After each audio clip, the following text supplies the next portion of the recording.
அப்புறமாக்க கெமிக்கும் வந்து பார்த்தீங்கன்னா ஸ்டார்ட் ஆயிடுச்சு. என்ன சண்டை அப்படின்னு பார்த்தீங்கன்னா, "நீங்க என்ன படிச்சிருக்கீங்க? நீங்க எப்படி டாக்டர் ஆனீங்க?" அப்படின்னு சொல்லிட்டு கெமி வந்து திவாகர பத்தி கேட்குறாங்க. திவாகர் வந்து சொல்றாங்க, "நான் வந்து தெரப்பி ஸ்பெஷலிஸ்ட்" அப்படின்னு சொல்லிட்டு சொல்லும்போது, "அப்படியா? ஓகே, ஓகே" அப்படின்னு சொல்லும்போது, "ஆமா நீங்க எம்பிபிஎஸ் படிச்சா மட்டும் தானே டாக்டர். நீங்க எப்படி தெரபிஸ்ட் படிச்சுட்டு டாக்டர்ன்னு சொல்றீங்க?" அப்படின்னு சொல்லிட்டு சொல்லும்போது, ஆ ஆமா அப்படி இல்ல. இதெல்லாம் வந்து ஆல்ரெடியே வந்து பார்த்தீங்கன்னா சேர்த்துட்டாங்க. எம்பிபிஎஸ் படிக்கலனாலும், இந்த இந்த ஃபீல்டில இருக்கிறவங்க எல்லாமே எம்பிபிஎஸ்ன்னு சொல்லிட்டாங்க அப்படின்னு சொல்லும்போது, "இல்லையே உங்களுக்கு புரியாது இதெல்லாம் சொன்னா" அப்படின்னு சொல்லிட்டு திவாகர் வந்து சொல்றாரு.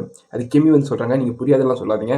கொஞ்சம் தெரியாது நீங்க அப்படின்னு மட்டும் சொல்லுங்க. நான் வேணா Googleல போயிட்டு வெளிய போய் சர்ச் பண்ணி பார்த்துக்கிறேன்" அப்படின்னு சொல்லிட்டு ஒரு பக்கம் அ கிமி வந்து சொல்றாங்க. அதுக்கு ஒரு பக்கம் பிரவீனும் வந்துட்டு, "ஏங்க நீங்க இப்படிலாம் சொல்றீங்க?" அப்படின்னும்போது, "நீங்க இந்த மாரிலாம் எதுவும் சொல்லிட்டு இருக்காதீங்க. புரியாது, கிரியாது, தெரியாதுன்னுலாம் உங்களுக்கு புரியிறது கொஞ்சம் லேட் ஆகும்னு கூட சொல்லுங்க. இந்த மாரி பேசாதீங்க" அப்படின்னு சொல்லிட்டு இப்பவே வந்து பார்த்தீங்கன்னா, ஃபைட் வந்து ஸ்டார்ட் ஆயிடுச்சு. ஒரு பக்கம் கிமி வந்து டாக்டர் திவாகர் மேல ரொம்பவே கோவமா இருக்காங்க. எப்படியும் கண்ண மூடிக்கிட்டு நாளைக்கு வந்து பார்த்தீங்கன்னா, அந்த நாமினேஷன் பண்ணுவாங்க இல்லையா? அதில எப்படியும் டாக்டர் திவாகர தூக்கிடுவாங்கன்னு நான் நெனைக்கிறேன்.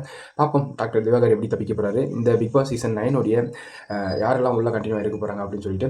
ஓகே உங்களுக்கு பிக் பாஸ் சீசன் 9 உடைய கன்டின்யூ அப்டேட் வேணும்னா நம்ம சேனல மறக்காம சப்ஸ்கிரைப் பண்ணிக்கங்க. பக்கத்துல பெல் ஐகான் இருக்கும். ஆல் பிடிச்சு நெக்ஸ்ட் ஒரு செமையான வீடியோல பார்ப்போம். டாடா பை பை.